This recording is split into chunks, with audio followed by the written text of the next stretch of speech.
Most of the efforts on the media today have been focused on Russia's operations into Picrosk and the fact that they have surrounded the Russians, the Ukrainians there. They are closing in on surrounding in Kupiansk. So two big issues focused on there. But while all the focus has been on what the Russians are doing on those tactical locations, there has been less visibility on what the Russians are doing at the strategic level. What are their true war aims, given all the things that have been going on in the war up to this point? Where are they right now? And most importantly, where are they going to go next? And to try and help them make some sense out of some of that, we have back with us today Commodore Steve Jermy, retired from the the UK Royal Navy. No insult intended there. So sorry for giving you the wrong nation, but welcome back, Steve. Really a pleasure to have you on. Yeah, it's a pleasure, Gary. I'm not clever enough to be in the US Armed Forces, so don't worry about that. I'll take it as a compliment. Yeah, and the subject areas of matter close to my heart. What's going on strategically? I've heard recently 3 or 4 other podcasters on this side of the pond have been talking about the mistakes that Putin have made, and it actually frustrates me, because it feels to me that they're actually doing their analysis based on their guesses or their opinions on what should be done, rather than actually really working hard to understand what the Russian strategy is. Yeah, and that's one of the things we're so eager to have your comments on, because I think that too many times that some people believe and get the idea that war is a zero-sum kind of situation, in terms of if you don't do everything right, then that's evidence that something's wrong. But if it's a war, that means there are two sides that are actively trying to kill each other and to mess things up. And so there are going to be setbacks, there are going to be losses, and there are going to be problems that every side has. It's just inherent in killing things or killing people and blowing things up. So no one should expect that everything is going to go swimmingly with the Russian side, or the Ukraine side for that matter as well. But I think that there has been some unreasonable expectation on that. But so looking at things the way that they actually are, and all of the tactical and operational aspects that have been going on, I want to kind of take a look today at where the Russians, what they may be thinking, and what some other folks have suggested, and get your views on some of this. And I want to start off with a U.S. commentator, a retired Army General, Ben Hodges, which we've talked about before, because I think he gives a pretty good, I guess, common view of how many in the West, and I'm talking at the highest levels, actually view things here. And there is a whole group of people in both the Europe, definitely in the Ukraine, and in the United States, that represent the view here that there's a problem with America's view on where this war is going, specifically Donald Trump's. I believe the administration's approach has been doomed to failure from the start. They have never understood or even cared about the origin of the conflict, the causes of the war, the geography, or the history. He won't even say that Russia is the aggressor, and he has never told President Putin, get your troops out of Ukraine. Instead, they talk about Ukraine needing to give up land for the sake of peace. So I think that's really illustrative of the mentality behind the thinking of too many people in the West. And again, this represents the elite thinking in the United States. That was at Maastricht University. So it's an intellectual, elite kind of forum, that then the people that were in the audience were the same from Europe here.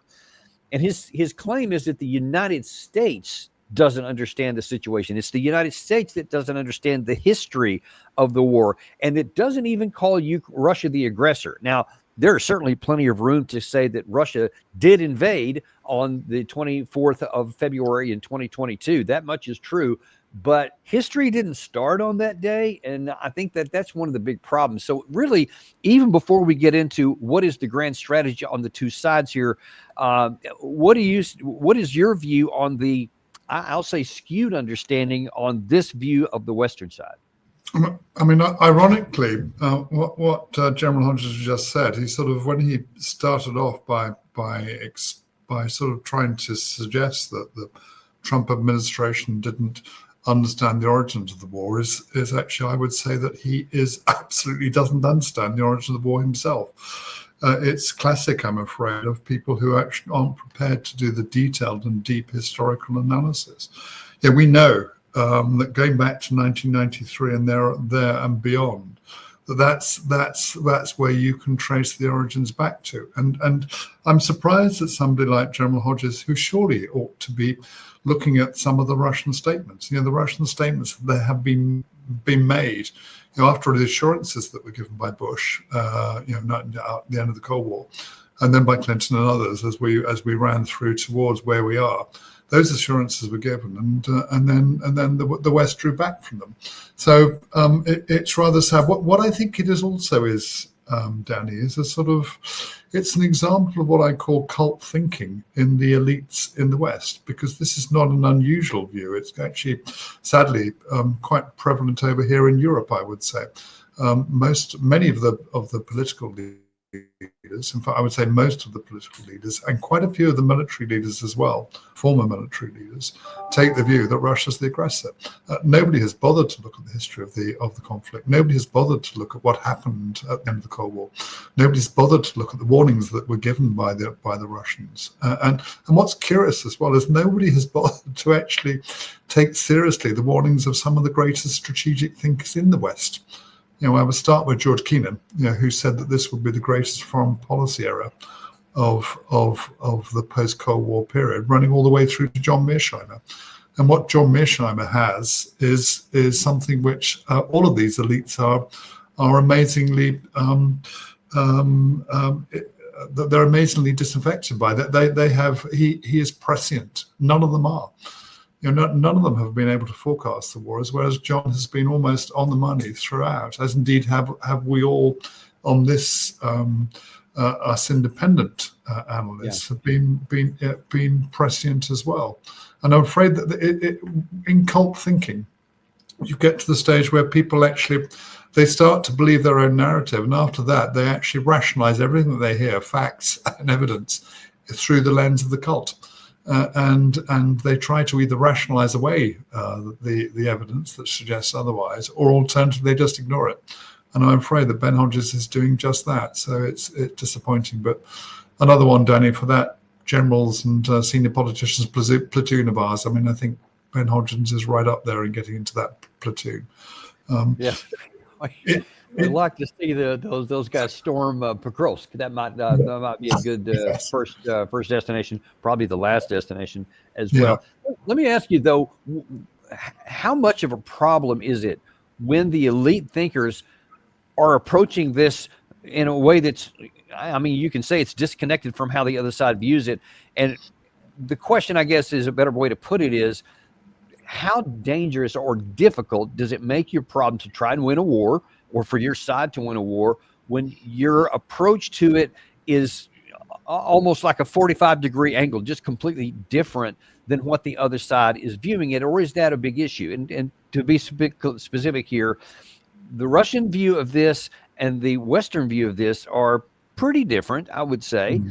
But if you're trying to solve a problem on the strategic level with a war, how important is it to have a baseline understanding which either matches what the other side does, or at least acknowledges the core realities on the ground?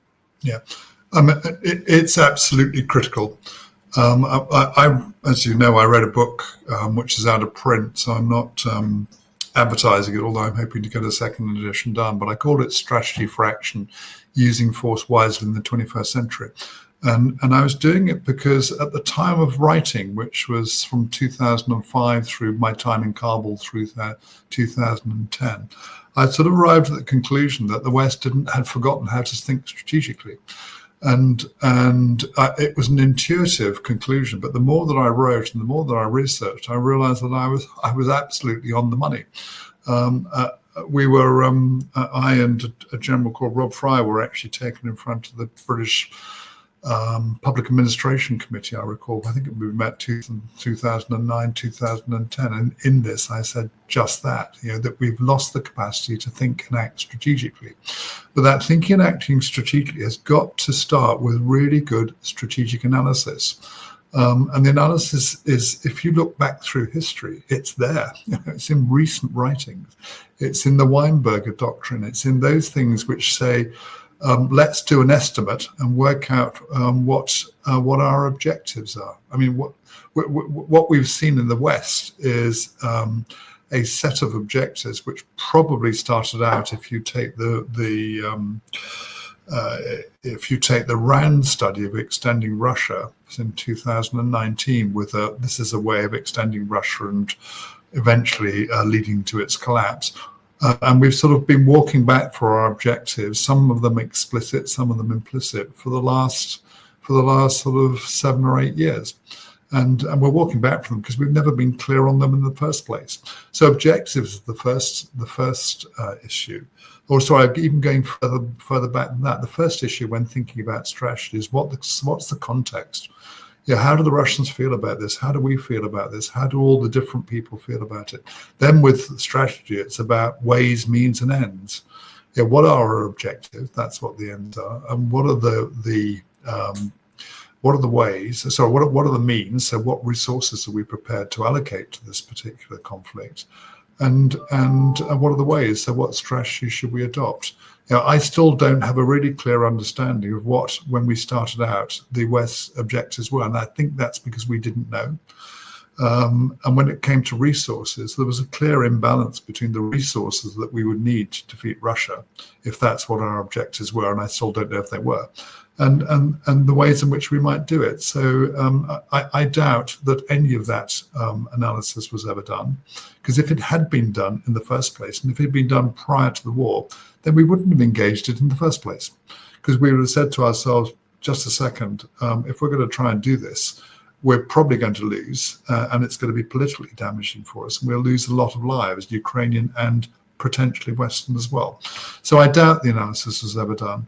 And if it had been done, I think that the thing that would probably come out of the analysis, and it should have been done in a sort of coalition of those people who liked to engage, but if it had been done, then I think we'd have had much more sober thinking, and thinking which would have said, are we really prepared to go into what is a high-risk campaign with relatively low chances of success? You know, one of the reasons why I wanted to start with that aspect of things is because I am concerned about what may happen to this course of this war from the other side, who does appear to do those kinds of analysis and does appear to apply the ways, means, and ends to their strategic thinking, and then are taking action based off of it. Now, I think that it is very clear that either our side did not do that analysis, or, and probably the more likelihood is that our capacity to do the analysis is deeply flawed, because I'm sure that they did some sort of analysis, but I guess that they said, no, we'll figure it out, or it'll work. I don't know what they heck did. All I can say with some confidence is that they shouldn't have, because that analysis would not have led, as you very articulately just put, we wouldn't have even started it if we can't finish it. The ends and the means and the ways, etc. If they don't line up, then why go down a path that can only fail? But yet it appears that that's exactly what we did. Now, given what we have done, there was, I want to get your view on something that Jim Jatras said on, I think it was Redacted here a couple of days ago. Jim Jatras is a former American diplomat, and he was asked, based on where things have been up to this point, and where the West still is, and the West meaning Europe, Ukraine, and the United States, where we still are on trying to prosecute this war, what does that leave for the Russians? What is the Russian war plans, as best he can analyze? And it's a little bit concerning. What do you think? Watch this. We have this unfortunate upward spiral of escalation where the one side, the Western side, that doesn't hold any cards, keeps throwing more chips in and raising the stakes and escalating, and the other side that holds all the cards doesn't want to call, doesn't want to actually finish the war militarily, would rather the other side fold. So they'll keep incrementally raising the heat, taking more Ukrainian territory, killing more Ukrainian soldiers, and then saying, okay, now will you face reality? Will you now fold your cards? And we're not going to do that. So I think we've got this really this cycle that there's no way to escape from. It's going to keep escalating until one or two things happen, it seems to me. Either the Russians decide that there is not going to be any deal, that they actually go for the jugular, take out the Kiev regime, kill off the presidential administration, the Rada, the military intelligence, the secret police, and so forth, essentially liquidate Ukrainian state, or somebody crosses a line somewhere that nobody expected, and this thing becomes a direct conflict between NATO and Russia. Okay, so is he exaggerating? Because his view is that if we continue on the path that we've been on for the better part of 4 years, and really you can go back to 2014 if you wanted to do even that. But he said if we stay on, there's one of two things. He says either Russia will completely decapitate the current regime in Ukraine, or it ends up being an escalation into war with West. I mean, let's just look at those two things first. I'm very sympathetic to what Jim was saying, although I think I would I think I'm more nuanced in a couple of areas. I mean, the first thing I think again we've got to come back to what we think Russia's strategy is. Now, I think Russia's strategy is that they are going to work on the assumption that they will win this conflict campaign on the battlefield. They're working on the assumption because they don't believe that they can have a meaningful dialogue with the West. We've shown that over the last sort of 4 years. So they have to work on plan A is win on the battlefield. Now, there might be a plan B, and we can come back to that, but plan A is win on the battlefield. And when people talk about winning, I've heard people say, well, okay, we've got Picrosk, and we've won the four oblasts that are to the east. I think it's a bit more sophisticated than that, because you've got to think about what Russia's ultimate objectives are. And what Russia's ultimate objectives are about the security of Russia. So I think what you've got to think about is territorially what will give you that, because I think I'd be working on the basis that actually the West, I can't negotiate with them. That might change. Yeah, we might find that actually eventually the West realize that, having been punched in the nose about sort of 15 different times with no obvious success in responding, that they're actually probably going to lose this, and so they may get a little bit more open to a dialogue. But I think that the way that I'd be thinking about this is that Russia's minimum objectives were those that were set out in June in the negotiating 12-point plan that they offered, and those essentially the four eastern oblasts and of course Crimea. So I think that would be their minimum security objectives, and that's what I would be expecting. They will continue until they've secured those four oblasts and Crimea, of course, which they already have. But thereafter, I think I would then be in a position where I'd say to myself, okay, well, I've got what I want in terms of territory. That's my minimum. But I also be saying to myself, but there again, I don't think the West are going to negotiate, or they show no evidence of negotiating. So on that basis, I'd be then thinking about what do I want to get to in terms of territorial integrity. And I think there again, I'd be looking for Novorossiya. Now, when you look at Kherson, for example, Kherson is actually on both sides of the Dnieper. So one way or another, the Russians will be crossing the Dnieper. I think that's an absolute given. There are signs of it already. So I think that what they will be doing is the next four oblasts, those to the east, and of course there's Odessa as well. So what I would be expecting is that the Russians to have plans to go to Novorossiya, which is the next of the ones that you're showing, Dan. It's the next to the west of the four eastern oblasts, and Odessa as well. And I would also then have the last thing that I would probably be thinking about was that if after that I've secured an area which is New Russia, as it is in translation. And by the way, just for people who are watching here, yeah, it's kind of hard to see, but this red line right here, this is basically Novorossiya. So all of this territory that's currently under Ukraine control would have to be won by the Russians. Yeah, absolutely right. And I think what's really interesting about this area is that the thing about this area is that Putin's used the term Novorossiya, so that's a clue. But also, it's the areas that voted, largely speaking, for Russian in the elections back in 2014 or 2015 or wherever it was. But also, it's an area which is largely speaking either ethnic Russians or Russian or Ukrainian Russian speakers. So you can see the sort of the way in which it aligns. And what I wouldn't be wanting to do, unless I could absolutely avoid it, was to be going further west than that, because you'd sort of be going into a snake's den of Banderites and sort of much more nationalistic people. That said, I think the thing that I would potentially keep open would be an assault on Kiev. And the assault on Kiev, which I think could be done, would not be for the purpose of keeping Kiev, but for the purposes of deposing the regime.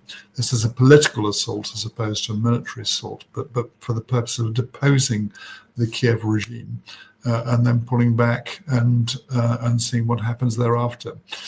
What I think the last thing I think the Russians will really want to do is to take the whole of Ukraine. I've heard people say they'll have to do it. I very much doubt they will. I think Novorossiya will secure their objectives. And what I could imagine is the second Sorovenko line, but which is a line based on the border between Novorossiya and the rest of Ukraine, what we might call rump Ukraine. And they're a strong defensive line. I mean, they know from experience that the Ukrainians can't penetrate that line. So, everything to the east. They do have experience with that, yeah. Will be secure, So, and I think, people say it'd be a frozen conflict. Well, possibly it would be a frozen conflict with Russia's security objectives achieved. They'll still not have achieved the rest of the things they want. But that said, all of the key things that were in their 12-point plan will be achieved. And I think they'll be in a very strong position to just wait for the Europeans and the Ukrainians, and less so the Americans, because the Americans are walking away, I think. And no matter what Ben Hodges say. The Trump administration is walking away, and I see very little appetite amongst other than the neocons for a re-engagement by America back into this conflict. So I think that would be my forecast. So I think the minimum is the 4 oblasts and Crimea. But actually, what I think I want, if there's no sign after I've secured those 4 oblasts, if there's no sign from the West of any potential for a negotiated settlement which actually addresses the primary cause of the war, then I'll keep going until I've got Novorossiya and then build my Sorovenko line and then just wait the West out. Now, I want to go into an additional. So that I think that's a reasonable assessment for what the Russia's war objectives in the Russia-Ukraine war. And I think we can also categorically state that the Russians do not want to get into any kind of a conflict with NATO, whether conventional or otherwise, because that would be catastrophic if it have to get that way. But I do see that it appears to me that Russia is hedging in the event that with what Jim Jatras says happens, and whether by miscalculation, stupidity, or error, there is a clash between NATO and Russia. And it looks to me like Russia is preparing for that eventuality.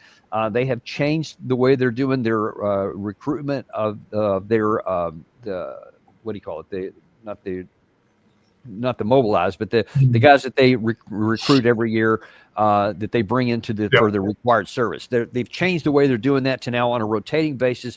They're getting, I think it was like 3 million reservists to certain levels of training that they could be brought on board to active duty on short notice if they need to. They are stockpiling huge amounts, by many reports that I've seen, of artillery shells, artillery pieces, armor, the missiles, the long-range drones, all kinds of things. A lot of that's going into stockpiles because they believe that there is a possibility they could end up fighting with NATO. On the other side of that line, you have NATO feeding into that and giving Russia, I think, plenty of reason to believe that could be happening, even aside from whether the Russia-Ukraine war gets solved, even down the road from that. And here is Mark Rutte talking about to I think it was just this morning in Romania, how he's talking about where they could go next against, well, whomever may attack.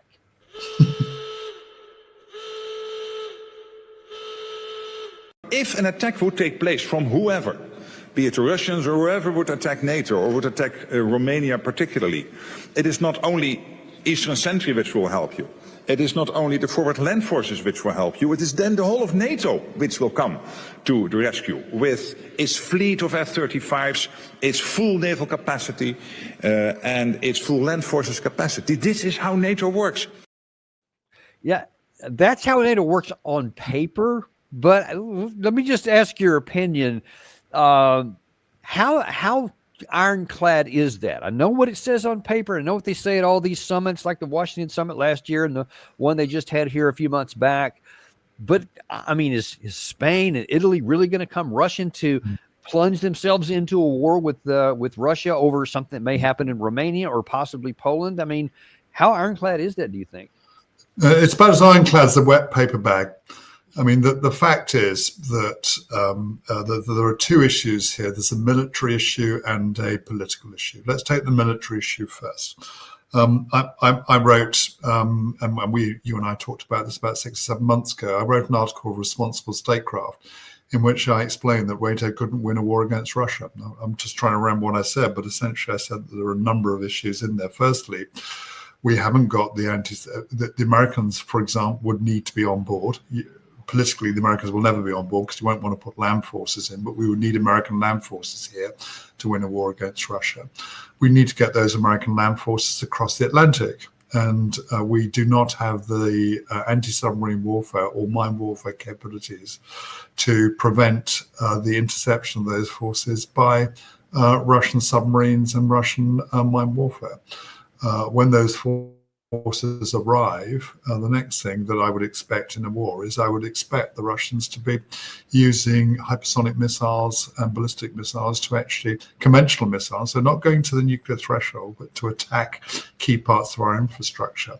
From memory, there are three of our major ports in the West, our LNG ports, are critical to the maintenance of our energy supplies. You've then got Western armies which have not got the experience. By far the best army in the West is probably the Ukrainians, and they're being defeated. So the idea that you can suddenly have the rest of the Western armies in a position to fight successfully against Russia is fantasy. And the last bit of it is our leadership. Yeah, we know strategically that our strategic leaders are not covering themselves in glory. We know that Ramstein was the place where British and American generals were part and parcel of guiding the Ukrainian armed forces in, for example, assaults on the Surovenko line, which achieved no penetration and nothing other than significant, almost World War I levels of casualties. Yes, so that's on it militarily. We can't win militarily. Politically, there's no appetite, and there's absolutely no appetite in the States, as far as I can see. But there's very little appetite, other than perhaps in the Baltic states and one or two places closer to Russia, for any war with Russia. So the idea that we can win a war against Russia is just it's fantasy. But the fundamental point is this, which is the Russians don't want to have a war with us. They have clear objectives. They know what they want to achieve. So what we've got at the moment is NATO. Under Rutte, spamming up for a war which Russia doesn't want in the first place. So the idea that Russia's going to go further than probably Novorossiya, where's the evidence? The evidence is largely speaking. There is no evidence. The evidence is, as such people in NATO think about it, is largely speaking with people like Rutte and the military committee, who have taken the view that because Russia invaded Ukraine, that the rest of NATO is on the menu. Well, of course it's not. There's no evidence for that whatsoever, and there's no evidence to me that Russia is doing anything other in those preparations, Danny. And I would do the same if I were in their situation, in preparing for a defensive war.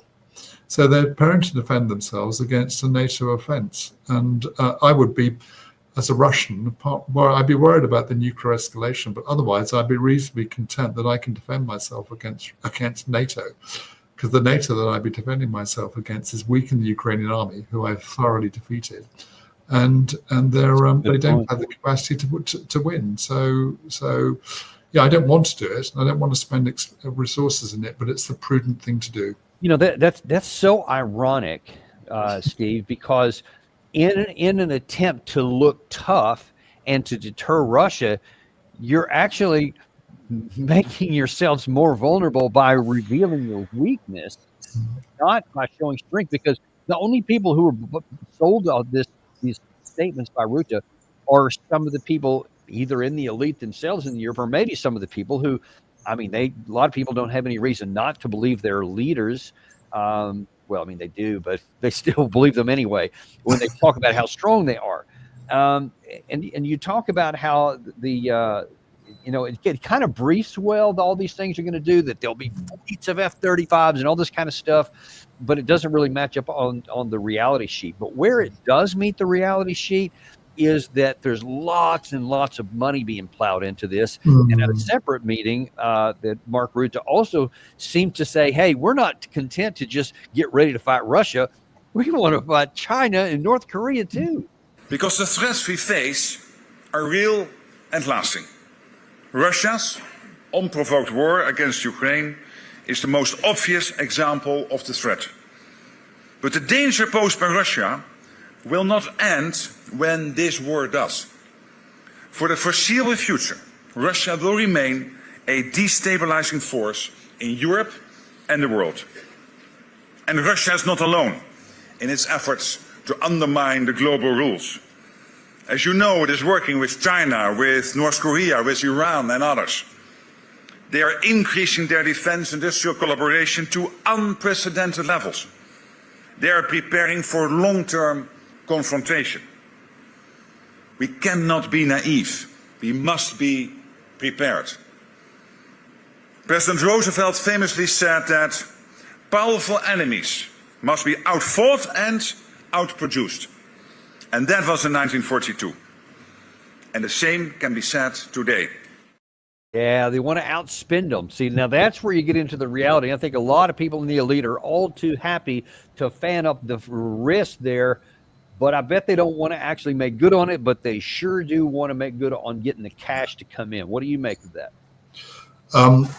I think President Roosevelt's grandfather, I think, was Teddy Roosevelt, wasn't it? He also said, speak softly but carry a big stick. Well, Rutte's doing the opposite. He's speaking loudly with a very weak stick. And I think actually the Russians are doing the opposite. And it's about time that actually we to be honest, it's about time we got rid of leaders like Rutte, because actually leaders like Rutte and von der Leyen, who are a critical part of the problem, because actually a person with really good strategic judgment. And you don't need to be a military person to have strategic judgment.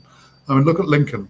He had excellent strategic judgment, Abraham Lincoln. And you need to be a person who can actually look at the strategic facts and work out what needs to be done. I mean, what Rutte was saying, and I think actually he was, let's start with NATO in Europe. I said, I think in that responsible statecraft article, that NATO exists to NATO's existence is the reason that Russia is confronting it, but NATO exists to defend itself against the threat created by its own existence.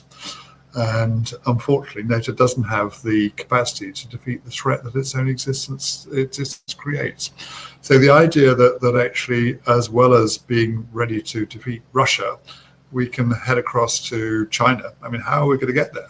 The only people with logistics capacity to get to China are the Americans. I mean, let's not beat about the bush. The U.S. armed forces have incredible power projection capability. Probably not as good as it was a few years ago, but even so, it outmatches any other country in the world. But that power projection capability is largely speaking based on air and sea. And it's also, I think, probably increasingly under threat now, because look at the experiences in the Red Sea. And imagine what it would be like actually trying to retake Taiwan. And I think that's not a fight that I, as a naval officer, would want to be in. So America has fantastic power projection capability, but actually it's clear that Russia and probably China have the capacity to make it a very expensive thing to power project into the Eurasian landmass. And furthermore, it's also about land forces. You talked about the scale of the Russian land forces getting up to 3 million. I mean, where is the unity in Europe to actually get to those sorts of figures? But also, let's have a think and look about the Chinese land forces. Which of us former military people weren't incredibly impressed by the Chinese parades not such a long time ago, and the capacities that they were producing. And there's a much more deeper point as well, Danny, which is that a nation's ability, its national power, is based on two fundamental factors. And this is where I'm slightly in a slightly different place to John Mearsheimer, which is unusual because I'm a huge fan of his. He says that a national power is based on wealth and population. I think that's right, but I think they're also two equally fundamental and perhaps more fundamental. The first is industrial capacity, and the second is energy. And what's clear is that the West has basically deindustrialized, and because of the Chicago School economists have send it all out to China and we'll do things as cheaply as possible. The industrial powerhouse of the world now is China. Used to be the States. I can remember going back to the States in about 2007. Even then, the east of the States was still amazing in terms of what was possible in terms of production. But there's no doubt that China is in the van now. China is leading this, and let's not forget the Russians. The Russians at the moment are out producing the West in 155mm ammunition. That's out producing the whole of the West. That's the United States and European Union put together. So, the Russians have significant industrial capacity. And when we come to energy, that's a weaker spot for the Chinese, but it's absolute vulnerability for the Europeans. The Europeans are critically dependent on energy supplies, whereas the Russians are completely autarkic. They have as much energy as they need, and they can export the remainder of it. So the fundamental facts are that in terms of the balance of power, America, I don't think, has the balance of capability to actually defeat Russia or China on its own, in part because of their location. And Europe certainly doesn't. So the idea that we should get ourselves ready for confronting them, it's about time we started talking to them, Danny. I would like to see, although I doubt I ever will, Rutte and von der Leyen actually starting to say, okay, perhaps we should be talking to the Chinese and the Russians, and let's start with Putin. As soon as we see that, we'll know we've got the right leaders. I doubt, though, it'll happen in the short term, unfortunately.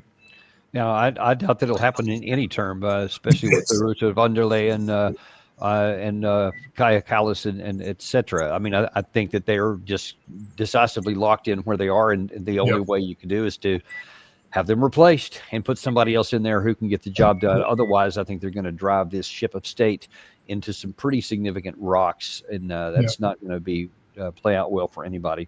Well, listen, I really appreciate you coming on today and providing some of these stark observations, especially on what is and isn't possible and what's needed, what we have to have done. I mean, I think diplomacy is the only way to get this done, recognizing ground truth reality, and that there are some things you're just not going to get done. And diplomacy doesn't mean you're going to accomplish everything you want.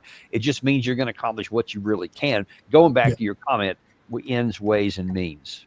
Yeah, I mean, I think the way that I think about this is there are two. This argument, the discussion that we're having about this war, happens at two levels. It happens at the levels of morality, and then it happens at the levels of power. Now, the power is the more important one, but in levels of morality, people still think that we're on the right side and the Russians are on the wrong side. I don't agree with that. You don't agree with that. And many of the independent commentators don't agree with it. But even if we were right, the fact is that we don't have the power to impose the moral answer to this war that the Russians do. So you've got to accept that actually we are a weaker side of the argument, and the sooner we accept that, difficult though it may be in the West, then the better. Because actually, the longer that we go on like this, the more we are squandering resources and squandering our reputation around the rest of the world. Simply because actually that we've got a political narrative that we, the West, are in the right, and it's about time everybody else listened to us, and we're going to sort the Russians out. Not going to happen. It's not going to happen. So sooner and better we accept it, the better. Listen, in just the last few minutes, we don't want to have a whole lot of time here left, but you brought up the issue of the morality, and in terms of reality on the ground, it is subordinate. I mean, we just got to be honest with it, to the power projections and all the things, energy and everything else you just mentioned. But it is really, really important, especially in just having civil societies and just having civilization per se. There was a comment made by U.S. Senator Lindsey Graham a little while ago that went hardly even noticed, which troubled me because I didn't notice it. But it turns out Tucker Carlson also noticed it. And I'm just kind of curious as to what you think the significance of this is. Is it a big deal, or is it just, it's just somebody bloviating? It's not really anything to pay attention to. Now, you're going to see that Tucker Carlson was pretty upset about it. But I'd like to see your view. I feel good about the Republican Party. We're killing all the right people and we're cutting your taxes. Cutting your taxes and killing all the right people. That really is the crispest way to describe the marriage of libertarian economics and neocon foreign policy. Cutting taxes and killing. And if you think about it, who'd want to be associated with that? Cutting taxes itself is hardly a virtue. It's a contextual matter. Sometimes it is, sometimes it isn't. It totally depends. But in Lindsey Graham's simplistic but heartfelt formulation, cutting taxes is just a positive good always. And so is killing people. Killing the right people. No, they got to be the right people, but killing people. Killing people is just a good thing. Like, it's one of those things you don't need to describe. It's like sex with your wife. It's just good. Have you killed someone today? Oh, good. You have? Okay, good. That's how he thinks of it. You're a sick fuck if you say something like that, much less if you believe it. Killing people? And if you're gleefully in front of an audience applauding like seals, bragging about the killing that you are doing, that's really evil. What do you think about that? I'm completely at one with Tucker Carlson. I won't use his language, although I completely support it. But actually, I'm guessing that he's talking, amongst other things, about the extrajudicial murders, and they are murders, of people off the coast of Venezuela, for which there is no legal regime that I can think of. And I would be very worried if I were those people who had been invited to do this. I think there's already been one resignation, a 3-star resignation in the States on the issue, and I can't say I blame Southern him. Command. Yeah, Southern Command commander. Yeah. I can't say I blame him, because actually what's being done there is, I can't think of a single legal regime. And the issue here is not just about whether it's right or wrong. It's obviously wrong. The issue is, so what in the rest of the world? What if the Chinese do this to, I don't know, to an American vessel off Taiwan? What's the argument? How can we say that we're right to do this, but nobody else can? And I think it's part of the hubris of the West. So no, Lindsey Graham. I mean, he's definitely into that platoon of ours, Danny. I completely. It's abhorrent to think of these sorts of things and think in this way. I think, though, this is what we are going to see, I suspect, is that as we start to recognize, this will be particularly important in the States initially, and then as the States start to get out, I suspect the rest of Europe will, as we start to realize that actually we are no longer in a hegemonic world. We are no longer in unipolar world. There are at least 3 nations here with significant capacity, and the US is one of the 3 superpowers in this, but it's not the only one. And the other 2 have the power to outmatch the US, and probably in areas where the US thought that originally would be its place to actually win. And Taiwan is a very good example of that. So I think the sooner we start to accept that, and the neocons are pushed out of this, hopefully, then the sooner we'll be in a position where we can start to actually get back to diplomacy and get back to talking to each other. As I look at some of the things that are going on in China, you have to think to yourself, and I know this is a live debate in the States about reindustrialization. It's going to take 20 years. It's going to take 20 years to reindustrialize, if indeed it's possible. And of course, the Chinese at the moment are outproducing the rest of the West. And of course, I think I quoted in an article about the balance of power how Admiral Yamamoto, before Pearl Harbor, was very nervous about the Second World War. And he said something like, I won't get this quite right, Danny, but it'll be about right. He said something like, anybody who has seen the oil fields of Texas and the motor factories in Ohio knows that Japan will never be able to win in a naval race against the national power of the United States. It's about time we start to think like that and look across at China and look across at Russia and think in the same way, because it's clear to me that anybody who's seen the oil fields that are still producing to a level that they can export significantly, which the Americans can't, or the production that the Chinese can do, will know that we in the West cannot at the moment, unless there's some major change in sort of energy, finding new energy sources or rebuilding our industrial capacity. We'll never win in terms of industrial power. I happen to think it's a good thing. I happen to think that the hubris that we've shown in the West has now come home to roost, and it's about time that we're going to have to accept that this is a different world where we don't rule the roost. Yeah, and the beautiful thing is, or what could be the beautiful thing is, we don't need to. We don't need No. to rule the roost. We can have a great quality of life, secure, safe, prosperous. We don't need to do any of that and put it all at risk. But I'm preaching to the choir here. Yeah, no, we don't need to. Let's talk to each other. I mean, for God's sake, I mean, the fact that we've got European leaders who congratulate themselves for not talking to Putin, it's madness.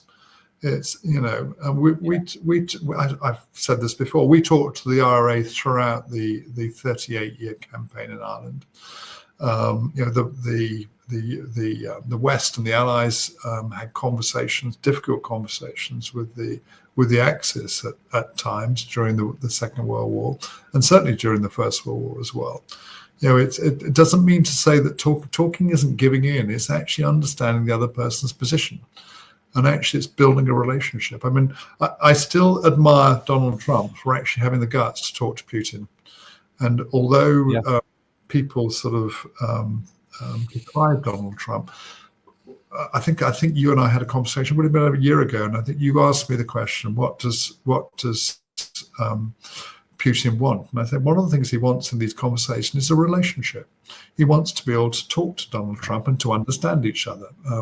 And I think if you look back to Thatcher and Reagan on the one side and Gorbachev on the other side, they started talking. And that was one of the key aspects, I think, of ending the Cold War. And when you look at it as well historiographically, you know, at the end of the Cold War, a lot of us on both sides of that war, and you and I both prepared for it. A lot of us on both sides of that war felt that, in retrospect, realized that neither side wanted to fight the other. And you know, we don't know that until we start talking to each other. So I'm just looking forward to the time where we have European leaders who have the guts to talk to Putin, and even if it's difficult conversation, and foreign secretaries have the guts to speak to Lavrov, and let's at least get that dialogue open. Indeed. It's going to be settled on the battlefield.